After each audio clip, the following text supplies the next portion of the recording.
Well, hello and welcome to another live stream interview where I'm delighted to be joined by Simon Whitaker, who's the CEO of Master Debonair, which is, Morning. hi Simon, the effortlessly stylish menswear destination. So, You wouldn't think it sat in my loft, would you? Like, well, you do look effortlessly stylish, obviously, and it's a good backdrop for it. So, do you want to tell us a little bit more about Master Debonair, what it is, and what you offer? yeah, it's a little bit different to nearly 5 years ago when we first set up. We launched our website in February 2016, and really it was probably 5 or 6 suits, a couple of pairs of shoes, a couple of pairs of happy socks, a couple of shirts, ties, pocket squares, tie clips, and that was kind of it. And pretty much early on, from when we launched the website, it just went a little bit crazy, to be honest. The power of social media, we launched the social media channels around about the December 2015 time, and it was really posting ideas, just things that I loved, different styles that I loved, different accessories. It really started from I lost my dad in November 2015. And the amount of people who I've spoken to who have similar stories where they've had something key happening to them in their lifetime, and that was it. My dad was a very stylish man, I would say. Even when he went into the office on a weekend, he'd still have his suit on. And it was really for his funeral. I want to look for something a little bit different, so it really looking for a tie clip lapel pin. Pocket square, something a little bit different. I couldn't find it, and that's where the idea sort of came from. So sourced a couple of these things, and like I say, built the website myself. No experience whatsoever of building websites. My background was sales and marketing, so I knew a little bit about social media, and we just built up that traction from December 2015 to the launch of the site. I always wanted to shop, always wanted bricks and mortar. I love shopping, always have done. Mainly, I wanted a coffee shop, and we found a place in East Bolton where we live, and it became available. And we opened around about the April 2016 time. Didn't have a clue what we were doing. No experience whatsoever in retail, apart from selling marketing services in the retailers. So I suppose I know a little bit. I knew a little bit about, well, quite a bit about how businesses worked, all different departments, and then it just from there, as my dad used to say, long story short, it just went nuts. From April 2016, we kind of opened the doors, and people were visiting from anywhere from Essex, Brighton, Plymouth, Aberdeen, and luckily within about a month of opening the shop, I was able to quit my full-time job and go into this 100%. Okay, amazing. So, so you were doing this on the side. You were doing it alongside it. Yeah. For a while, Yeah. So my previous job was sales director. So managing quite a large sales budget and a sales team, really corporate environment, and managing that, and also building a website as well, and launching the store. Nothing's really changed. Still work silly hours, but doing it for myself now. So yeah, managing 2 jobs at the same time. Yeah, amazing. I did notice. I think your dad did pass away. I think you were talking about him over the weekend, and you did look like a very stylish Yeah, man. So, it's funny because like I posted some old photographs as well, that I scanned in on his anniversary. It was 5 years this month, and we're still in November, aren't we? Yeah, we're still in November. And he just always was. He just loved his clothes, whether it was his casual wear, the running joke was he loved his All Saints. Loved his All Saints clothes. He would have been in his element with us. It's a real shame, you know. But I keep saying he's looking down on me every day. Keep me going. He would have absolutely been our biggest brand ambassador, no doubt about it. Yeah, you would have had him on the website as well, wouldn't you? Because you know, like definitely. We I mean, he was 64 when he died. We mustn't forget. You know, I can't see myself at 64 kind of dressing any differently to I do now. But he would have been in his element, yeah. Yeah. Well, you're on all over the website. I mean, you are the greatest advert for the style, the type of clothing and the look, because you've got an amazing beard. You got tattoos. If you lift up your hands, you got tattoos all over. You all the clothes. You look really smart. You do look really stylish. And I was saying before we came on the interview that you walked past me the other night. I had my mask on, so you didn't recognize me. But straight away, I knew it was you. Just the clothes you were wearing. I just thought that's definitely Simon. So what do you think? Is it about the type of clothing, or what is it? Who would buy from Master Debonair and why? Like, who's your typical customer? Would you say? You know, again, like, we didn't give it much thought when we went into this, so we didn't really know, but we know now. I've kind of, you know, there's a couple of things which I've had to my look, which have progressed over the years. You know, I was being heavily tattooed.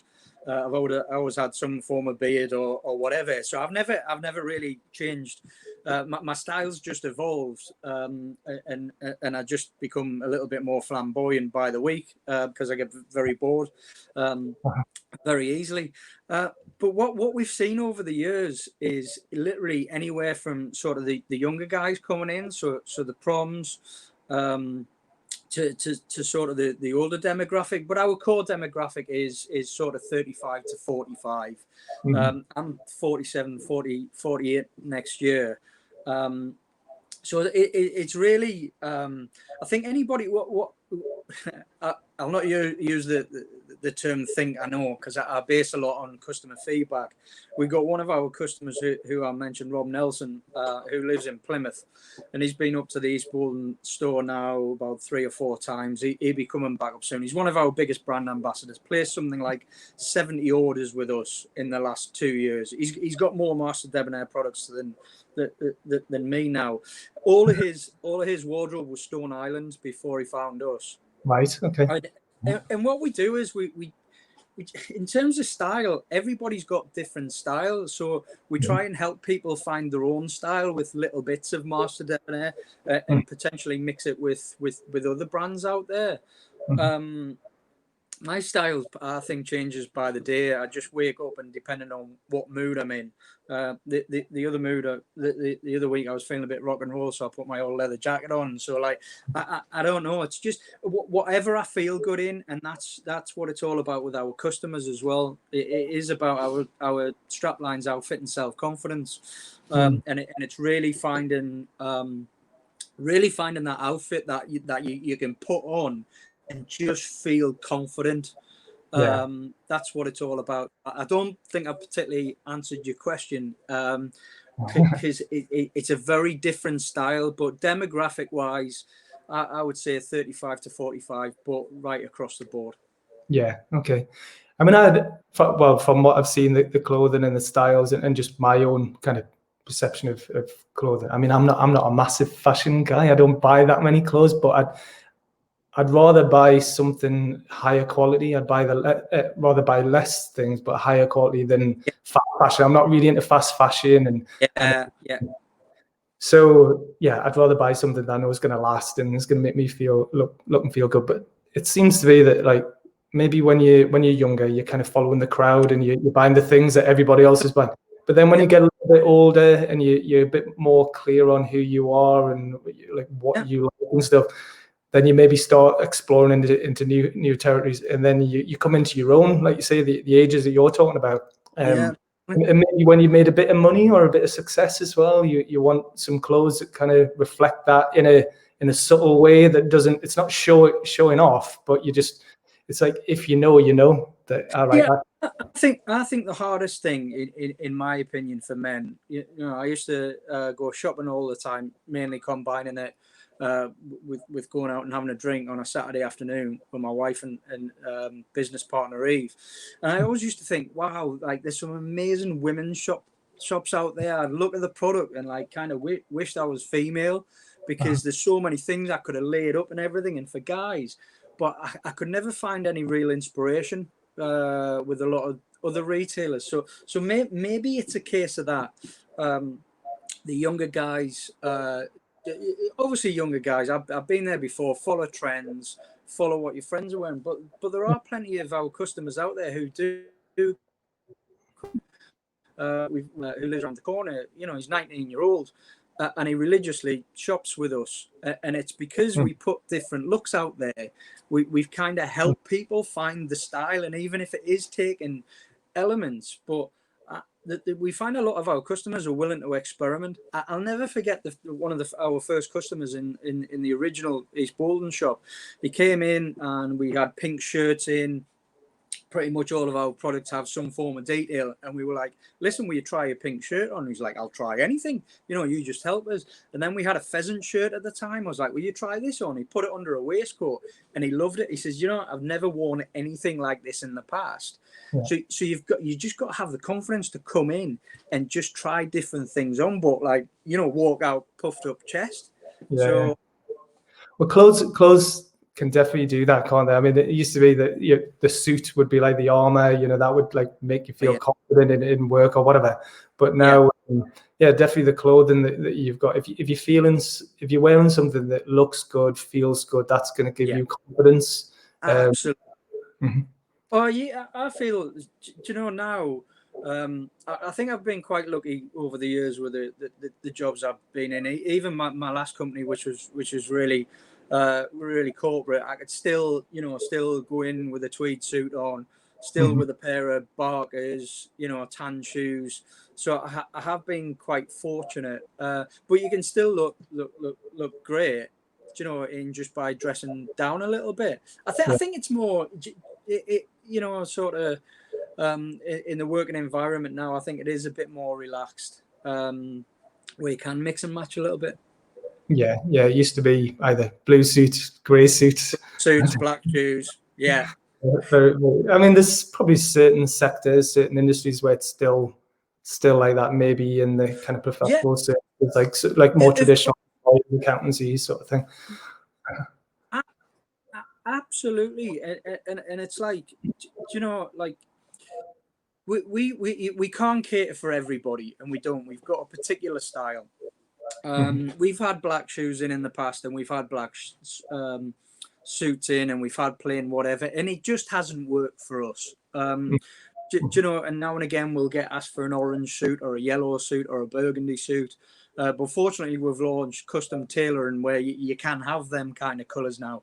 But we can't cater for everybody. But what we always do if somebody comes in and asks for that kind of thing, we'll happily point them in the right direction where they should go to.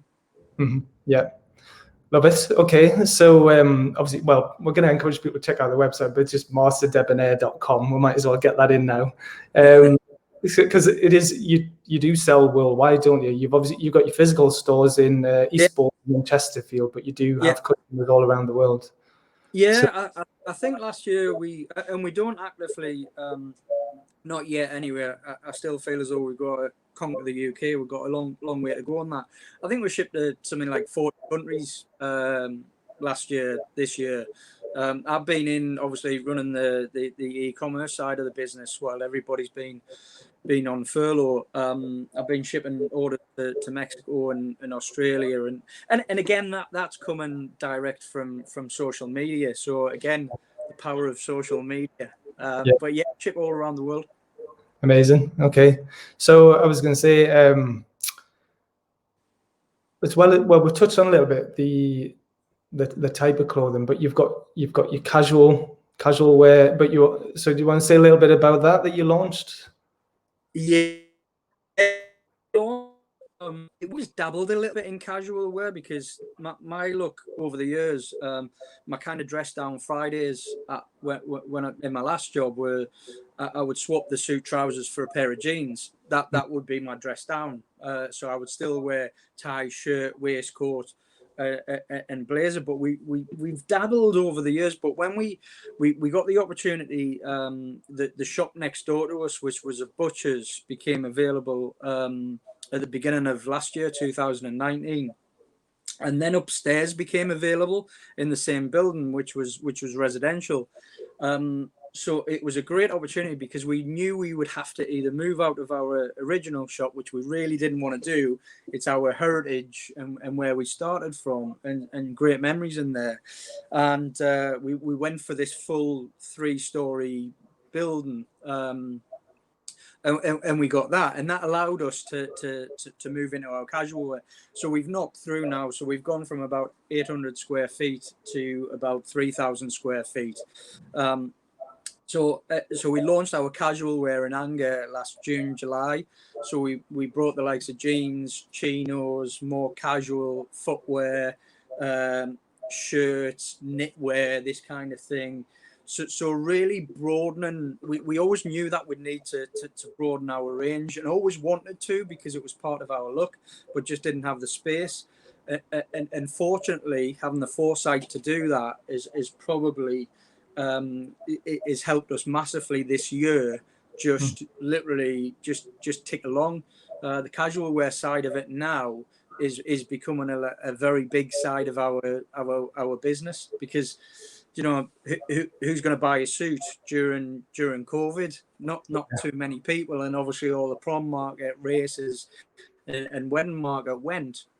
But it's kind of been a bit of a genius masterstroke launching our casual wear. So as well, we always knew we wanted to ultimately own a guy's suitcase.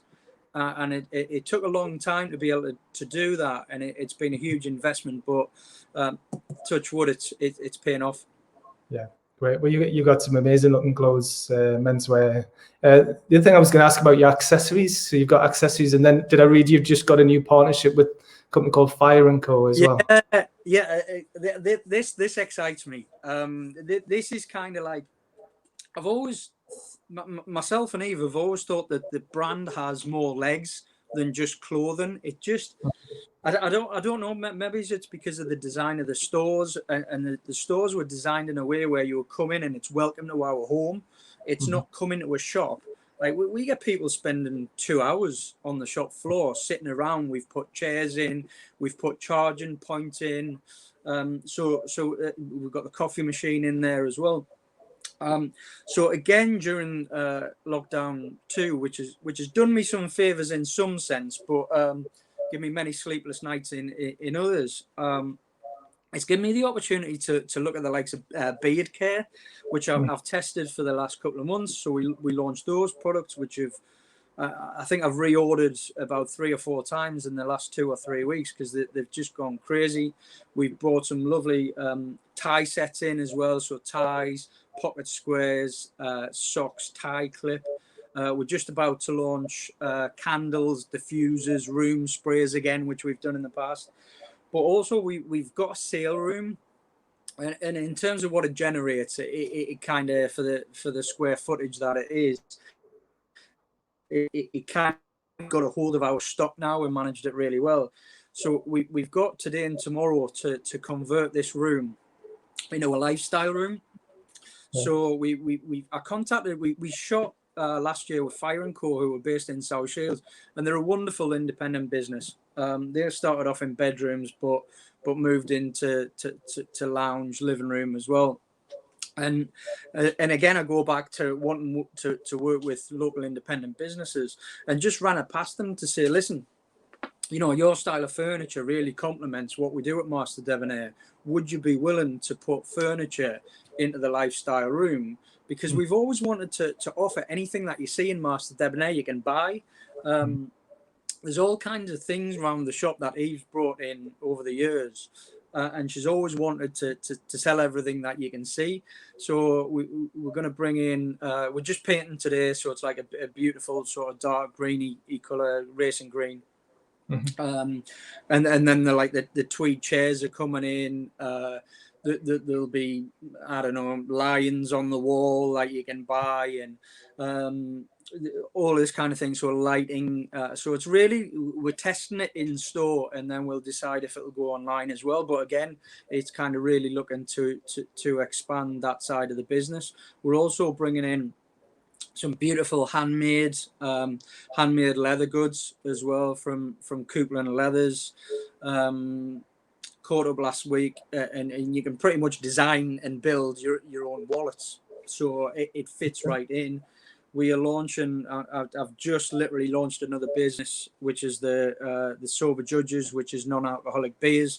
So we're going to be bringing them in as well, and I'm in the process of setting up another business, which is going to be coffee products and gym kit as well, which is a bit of a, I'll tell you more about that when we've nailed that. So that room is really going to be non-clothing, it's all lifestyle.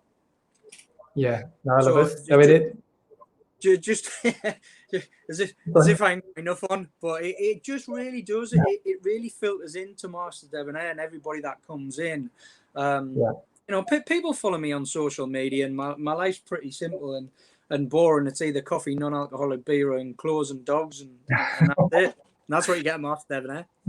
Well, yeah, people obviously like it. You know, I was going to say, I mean, it's a smart, clever thing to do, because people, if they're buying your clothing, they're not just, that's not it. It's how that fits into their lifestyle, and it's, people talk about the phrase experiential. It does look like an experience when, you know, people can say, oh, that looks like the sort of place I want to hang out. It is like a destination. You want to spend time there, and you think, oh, this is the type of lifestyle I would like to have. This is the type of home I would like to have.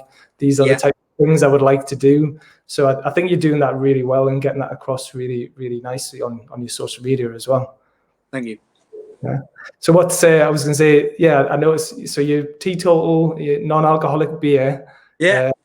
So a lot of people during lockdown have been probably drinking too much. Have you been drinking lots of non-alcoholic beer? Have you discovered? I'm not sure how I've kept this up, but fortunately, because I think a lot of people in business have really addictive personalities.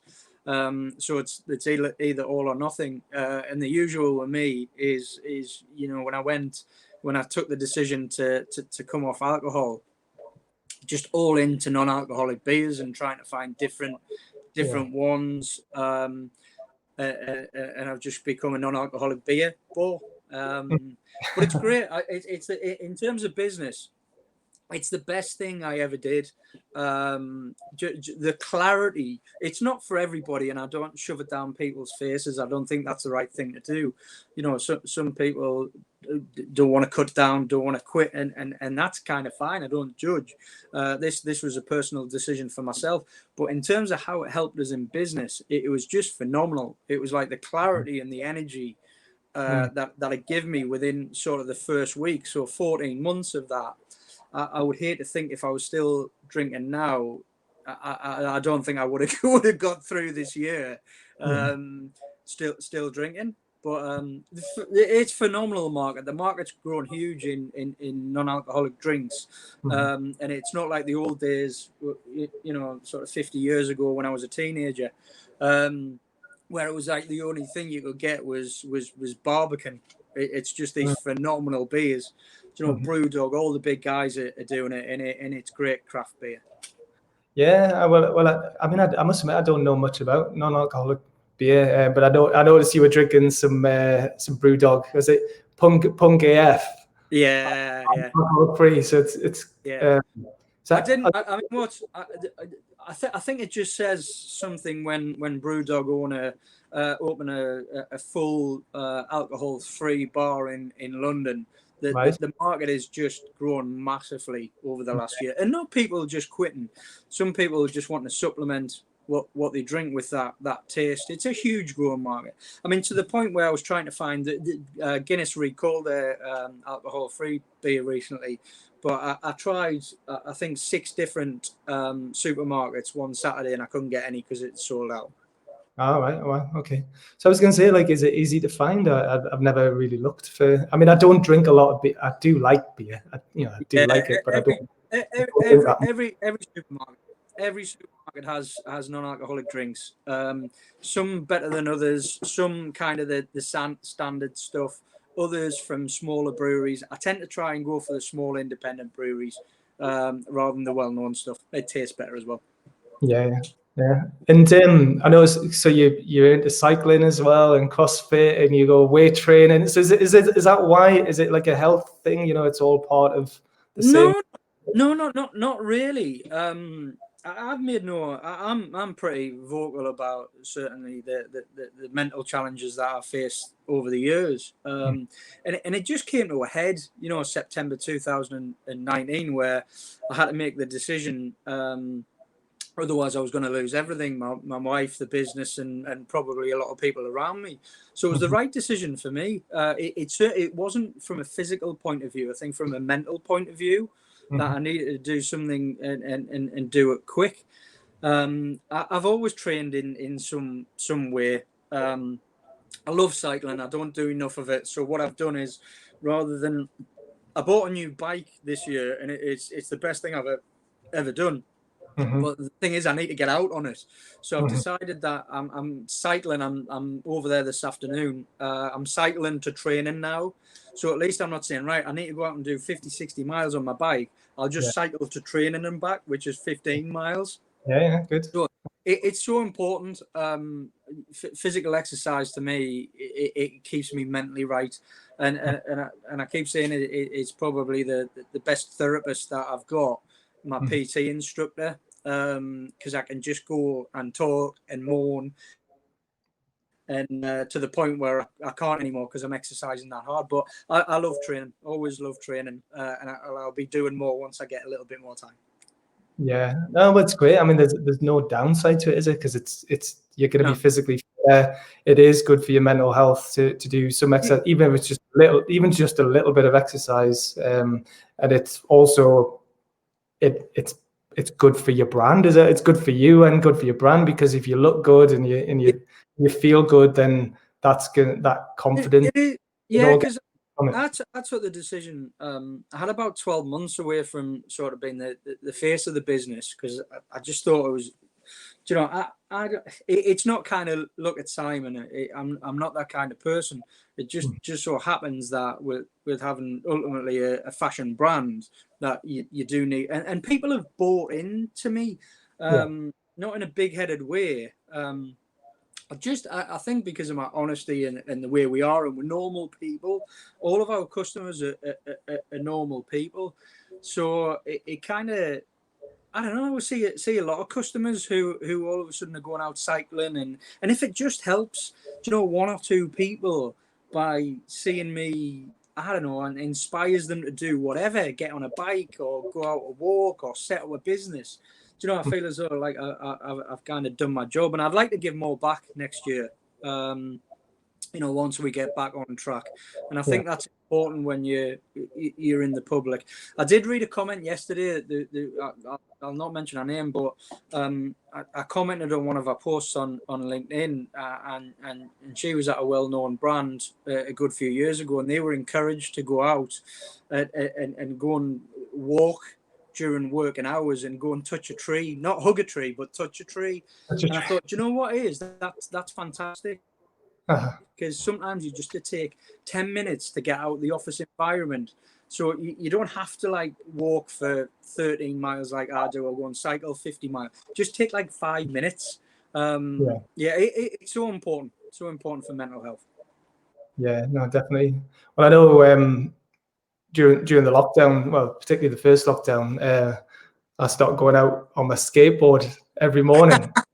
Because I used to be a skateboarder as a teenager, and for years I've been like, I'd love to do that again, and I didn't, because I was like, I had people around us saying, what a bloody idiot. You look like so stupid. You kind of have a 40-year-old skateboarder.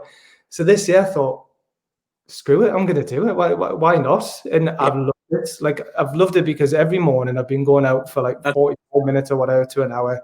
I live in the city centre, like Newcastle city centre. So I'm like out, I'm exploring different parts of the city, like Newcastle and Gateshead. I know the area really well anyway, but it's just given me a reason to go out and explore. And as a sort of another like benefit of that, I've been documenting where I've been going. So I've been taking some really interesting photos and putting it on Instagram, and people are really liking that. And it's given me a bit of exercise, good for your mental health, giving me a creative outlet as well. And yeah, it's good, man. It's like, I think sometimes you put all these barriers in place to do something like that, and like that I'm not saying it's the easiest thing. I've never been on a skateboard, and rightly so, because I'll end up breaking things. I fall off my bike quite easily, and I've had to be picked up a few times from Eve with quite serious injuries. So being on a skateboard is, but like, that's fantastic, isn't it? You don't need a car, you don't need a bike, you've got a skateboard, and you're getting out and you're seeing things that you've never seen before. I think that's a great thing, and documenting it and taking photographs. And again, it just inspires people to just get out there. Yeah. No, it's weird how because like I say, I didn't really I've got an above average number of followers, I suppose, on Twitter and LinkedIn. So Instagram, I didn't really know what to do with it. I was putting stuff on, but this year I've used Instagram to go more kind of behind the scenes, like a bit more personal. Like, this is who I am, what inspires me. This is books I'm reading. These are places I'm going. These are things I like, and just going out and documenting every day these places. It does resonate with people, and people have been saying how much they're enjoying seeing that, because they're not able to get into the city and they're missing it, and it's given them like a bit of a boost. So we're all benefiting from that. Instagram's a wonderful social platform. It's something that until sort of 12 months ago that I hadn't really used myself. And I'm much better with pictures than I am with words anyway. And I find Facebook sometimes it's a great, they're all different channels in different ways, but I get more inspiration from Instagram, certainly looking for more coffee, cake, food. But also, like, next year, one thing I'm determined to do is that I will travel more, and that doesn't necessarily mean leave the country. But I see people going to the Lake District and even Northumberland, and it's right on our doorstep, and the coastline up at Sunderland and South Shields. And without that kind of thing, without Instagram, you would just never know these places existed. And it's wonderful for independent businesses as well, because the reach is just phenomenal. Yeah, no, definitely. Well, you're doing it really well. Like, it is enjoyable watching, obviously seeing the clothing, the menswear, but also you are a very good, you are a big supporter of businesses as well, like local independent businesses. So you're regularly posting pictures of things that you're eating, coffee that you're drinking, places. So I think, because it's given me ideas, I'm like, okay, I'm going to check that out. Yeah, because I'm the same. That's the whole point of what I've been doing over the last 4 or 5 years is trying to support and promote and champion Northeast businesses in particular. So yeah, keep doing what you do. But there's some great businesses out there, and it's hard to find them. What it's a bit like when we started. What do you Google search to find these clothes? Google's a great thing if it's there. If it's not there, so that's where social comes into it, in my opinion. Yeah. So you were talking a bit before. I was looking. So you won. I mean, you've award winning. So just talk briefly about last year versus this year. Obviously, it's been a total. It's crazy. Honestly, it's been an absolute whirlwind. When I kind of think about it, in our first, our first year of trading, we won new business, new menswear business, Draper's Award. And last year, which seems like a million miles away. We won best independent retailer at the Drapers Award, which is huge, like absolutely huge. When I look, we'd only been 4 years trading, and still to this day, I kind of find it incredible that we've done that. But I always say I wouldn't have done that. This isn't just an award for Simon. It's everybody who's either still working within a business or has worked for it. Everybody's contributed. So it's credit to the team on that one. Yeah, no, well done. And then but obviously things are going really well. The business is growing. At one point, were you looking to open another physical bricks and mortar place? Well, we'd opened. I know we're short of time on this one, so I'll not tell you the full history. But we owned a shop in London. It was the back end of 2018. It became we were looking. That's before we got Chesterfield, and one of our suppliers knew that we were looking for another shop. We were looking in Manchester at the time, and they said that they had a shop. Would we like to take it over and sublet from them? So we opened that. But we took the decision to close that in 2019 because it was much smaller. I didn't feel it was on brand and reflective of what we'd done in the East Bolton store. But then I decided to reopen it just before COVID hit. So some decisions kind of backfire a little bit. So we reclosed that again in July, and we called it a day in that particular unit. But this year, my vision at the back end of last year and the beginning of this year was to have 2 more stores open by now. One in Scotland, which I'm desperate to do. We've got a great customer base in Scotland who travel down to us and also order online, and had another opportunity in Cardiff. And if I got those open, I'd committed to cycle around the 4 or 5 shops for charity. But hey, maybe next year we'll get that done. But our strategy is very much bricks and mortar as well as online. Yeah, no, I think that's important. To have that. I mean, the East Bolton store, the original one, you can still have that as like your flagship store. That's the origins of Master Debonair, and it is in a great location. I was saying before, like I'd heard so much about you, and I didn't quite know where it was because I wasn't that familiar with the area. But now I've seen it. I know exactly where it's literally right next to the metro station in East Bolton. It's so easy to get to. So if anyone in the Northeast is watching, I know there are a lot of people watching because I commented, and you've not been. It's literally right next to the East Bolton metro station. So get yourself along there and go see for yourself. It's a minute's walk. We get a lot of people before COVID hit who would get the train up and then get the metro. So from Central Station, I think it's about 15, 20 minutes or something to East Bolton, and then a 1 minute walk. Before this lockdown hit us, I was thinking a big inflatable pink palm tree outside the shop because the amount of traffic that goes past and people still in the area don't know that we're there. So which is crazy. So I'm going to do something a little bit different in terms of pushing it. Yeah, well, hopefully this video will help, and we'll keep pushing it because we said before you could reopen on Wednesday. So Wednesday. 10 o'clock. Yeah. 10 o'clock. Okay. Yeah, I'm going to come down. I think on Wednesday. You should definitely. I might be on the floor by then because there's so much to do. But do you know when we opened the original East Bolton shop on the Saturday, we were still painting at 4 a.m. in the morning. And I was still barcoding all the clothes then. So we do get to the kind of the wire on a lot of things, but. Yes, we'll definitely.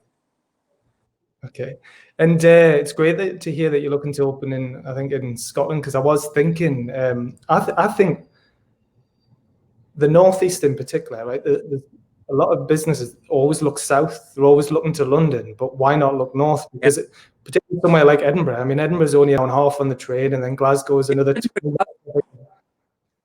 Absolutely. I love Scotland. You know, I've travelled to most towns, villages, cities over the years with the jobs that I've been in, working in sales.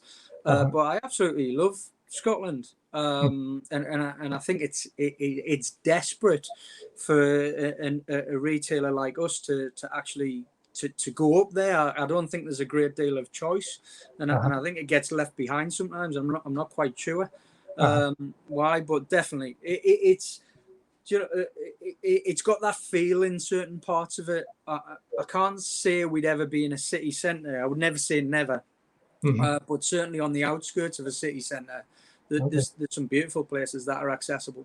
Yeah. So where are you thinking? Do you think it would be kind of like Edinburgh or Glasgow or? I think we're edging towards Glasgow, the outskirts of Glasgow, more than Edinburgh. But hey, things change by the day when it comes to us. So who knows? Yeah. Well, I know there's actually quite a lot of people from Scotland who've been coming down to the events that have been running, like the Newcastle Story, and a lot of people who like following on social media as well. And so I've been going up there quite a bit and trying to build stronger links between the Northeast and Scotland. And I mean, Edinburgh in particular, I've been going up to, but Glasgow does have a really cool vibe. It's got that kind of stylish, very similar to the Northeast, I think. I've travelled and stayed mainly Edinburgh. I've been more to Edinburgh than I have Glasgow, but I kind of. I don't know. I think we're quite alike, the Northeast and Scotland. So we get left behind. We'll not go into the demographics of the UK or anything like that. But I would look to support areas where I feel we can bring something to the area. I feel as though we've done that in East Boldon, really raised the profile. And there's some cracking independents in East Boldon now. The guys at Black's Corner, if anybody comes over to visit us, they've got the deli next to us, and then they've got the charcuterie up further a little bit up the road. But there's some great places. So really looking to raise the profile of areas that we move into. Yeah, well, East Boldon is a lovely place. I've not really been there until recently, but it is a very lovely place. So, and you have got some great independent like pubs and shops all around there as well. So. Yeah, definitely. There's definitely plenty of places to come eat, drink, be merry, and shop as well. So obviously this week it's all about getting the shop ready to reopen on Wednesday, and then you've got Christmas. So this is a really important time for you to get it out and get people shopping again. It is, and it's historically not been our busiest time because obviously with the wedding and prom and race season pretty much runs from the end of January to the end of July. So we're not going to see any of that occasional trade come back, in my opinion, till probably February, March. But we feel as though we're well equipped now for those nice accessories and gifts. So yeah, it's an important time because we've got some recovering. We've lost around about 70% of our turnover compared to last year so far. So it'd be really nice to get a little bit of that back coming into sort of 2019. Yeah, no, definitely. I think it's important to get the word out that shops are opening again, because I think people are so confused by the rules and what the can and can't do and where the can and can't go. So but your shop, your website's open all year round, so like people can go there. We're still doing click and collect as well. I thought that was important to do. Just on that point of people being confused, consumers confused. Like it doesn't take much to confuse me either. And I read the initial document that came out from the government. But I think there's a lot of confusion out there about if you can try clothes on, because a lot of the big multiple retailers have stopped customers doing that. Mainly, I think, because it takes some managing, and staff are down to the bare bones, where we follow the guidelines. So anybody who tries anything on, you can come in, you can try anything on you like. It's then quarantined and steamed when it comes out. So, but yeah, it is quite confusing. But we're going to be open for business as usual social distancing. We've got everything in place as we have done since June. Yeah. Okay. Cool. Well, definitely, I'm going to come down. I'm going to encourage everyone else who's watching this, if they're in the area, go into the shop if you can to get the full experience. But also definitely check out the website masterdebonair.com. And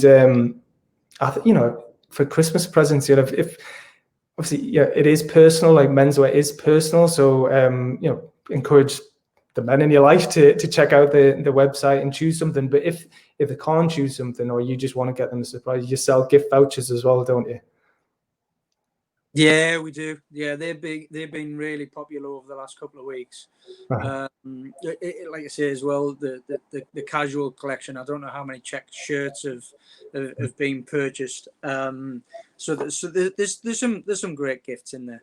Yeah, awesome. Okay, right. So so we've already said the website. Is there anything else you want to encourage people to do, or no? Just over the years, probably with my sales background, I've never been pushy in sales, so we brought that into Master Debonair. If anybody just wants to come in for a look, and we've always said that, don't feel like you need to come in and to come and buy anything. If you want any ideas, we'll give you as much advice and talk you through things, even if you shop with another retailer.